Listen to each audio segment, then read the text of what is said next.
দ্বিতীয় ওয়ানডেতে ওয়েস্ট ইন্ডিজকে গুড়িয়ে দিয়ে ঐতিহাসিক জয় পেল বাংলাদেশ। প্রথম ওয়ানডেতে 200-র নিচে পুঁজি নিয়ে একদম লড়াই করা যায়নি। দ্বিতীয় ওয়ানডেতেও 200-র নিচে পুঁজি পেল বাংলাদেশ, তবে এবার লড়াইটা ভালোভাবেই করতে পেরেছে টাইগার্সরা। অধিনায়ক নিগার সুলতানা জ্যোতির 50-তে পাওয়া ওই পুঁজি এবার সামনে নিলেন বোলাররা। বাংলাদেশে পেয়ে গেল ঐতিহাসিক এক জয়। তাতে 2025 ওয়ানডেতে বিশ্বকাপে সরাসরি জায়গা করে নেওয়ার সম্ভাবনায় টিকে রইল নিগার সুলতানার দলের। বিস্তারিত থাকছে প্রতিবেদনের বাকি অংশে।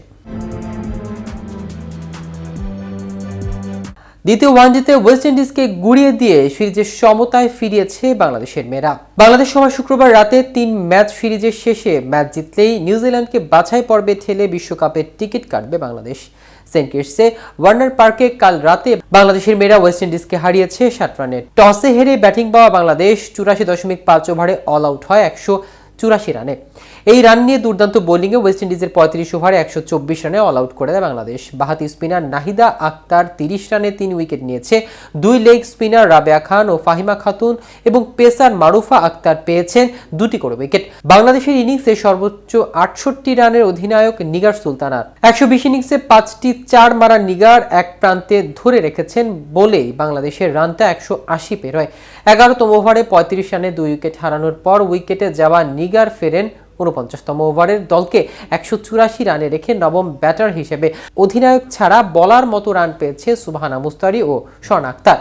56 রানে তৃতীয় উইকেট খোয়ানোর পর সুবহানাকে নিয়ে 51 রানের জুটি করেন নিগার। পরে ষষ্ঠ উইকেটে স্বর্ণাকে নিয়ে 38 রানের জুটি করেন অধিনায়ক। বাংলাদেশের ইতিহাসে এছাড়া 30 ছাড়ানোর জুটি ছিল প্রথম উইকেটে মুর্শিদা খাতুন ও ফারজানা হকের। আগামী আগস্ট-সেপ্টেম্বরে ভারতে হবে পরবর্তী ওয়ানডে বিশ্বকাপ। আর দলের সেই বিশ্বকাপে সরাসরি জায়গা পাবে স্বাগতিক ভারত সহ চলমান উইমেন্স চ্যাম্পিয়নশিপের পয়েন্টের তালিকায় শীর্ষ 6 দল।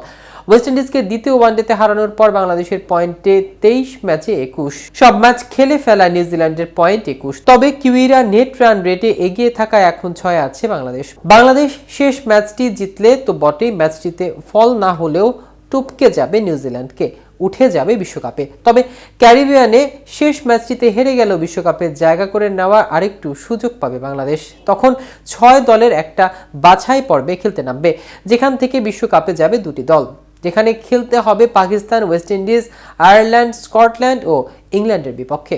তো ভিউয়ার্স, ভিডিওটি সম্পর্কে আপনাদের কোনো মতামত থাকলে আমাদের কমেন্ট করে জানাতে পারেন। সাথে সাথে নিয়মিত আপডেট পেতে কেটিভি ক্রিকেটের সাথে থাকুন। ধন্যবাদ সবাইকে।